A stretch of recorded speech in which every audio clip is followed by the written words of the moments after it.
Friends, आज की बड़ी खबर। अंडर ट्रम्प्स मागा make America great again campaign, US government ने एक कंट्रोवर्शियल स्टेप लिया है। H1B वीजा की फीस अब $1 लाख पर ईयर कर दी गई है। Yes, you heard it right. $1 lakh हर साल। अर्लियर ये फीस सिर्फ 2000 से $5000 होती थी, और ये आज की डेट दैट इज 21 सितंबर 2025 से ही इफेक्टिव है। मागा का मतलब है bring jobs back to America, और इस हाइक का सीधा इम्पैक्ट फ्रेशर्स और यंग प्रोफेशनल्स पर पड़ने वाला है, जो अमेरिका को अपना ड्रीम जॉब डेस्टिनेशन मानते थे। अर्लियर कंपनीज को छोटी सी अमाउंट देनी पड़ती थी, अब उन्हें 20 से 50% ज्यादा रकम देनी पड़ेगी। यूएस कह रहा है ये सिर्फ इससे सिस्टम अब्यूज कम होगा और रेवेन्यू जनरेट होगा, पर असल में इसका सीधा असर उन लोगों पर पड़ने वाला है जो अपना करियर शुरू करने वाले हैं। To understand this again, yeah, to understand the impact of this on the freshers, let us break it down. आज न्यूज़पेपर में हर जगह यही हेडलाइन बनी हुई है, चाहे र्यूटर्स हो, चाहे टाइम्स ऑफ इंडिया हो, चाहे हिंदुस्तान टाइम्स हो, हर जगह यही न्यूज़ फ्लैश हो रही है कि इसका इम्पैक्ट फ्रेशर्स और यंग प्रोफेशनल्स पे बहुत ही ज्यादा होने वाला है। अगर हम इसे डीपली डिस्कस करें, एक फ्रेशर या एंट्री लेवल ग्रेजुएट के लिए इतनी बड़ी फीस दे पाना या इसके बारे में सोच पाना ही मुश्किल होने वाला है।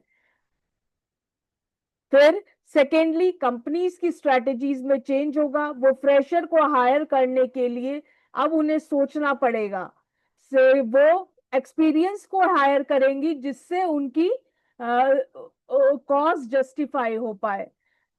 स्टूडेंट्स के ड्रीम डिले होंगे, उन्हें इंडिया में रुकना पड़ेगा या फिर ऑल्टरनेट कंट्रीज देखनी पड़ेंगी। और सबसे बड़ा पॉइंट, ये एक साइकोलॉजिकल सेटबैक है।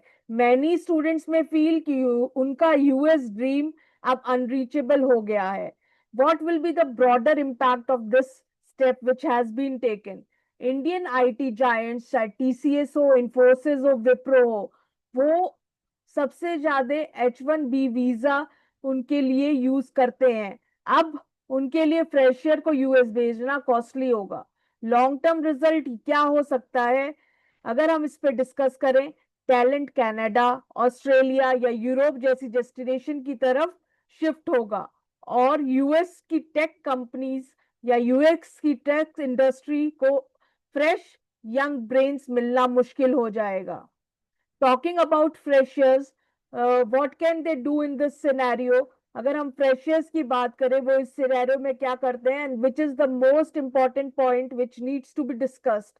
तो फ्रेशर्स को other countries, if you are hearing it right, freshers को अदर कंट्रीज को जहां रूल्स फ्लेक्सिबल हैं उनकी तरफ देखना होगा, या फिर उन्हें remote jobs with US companies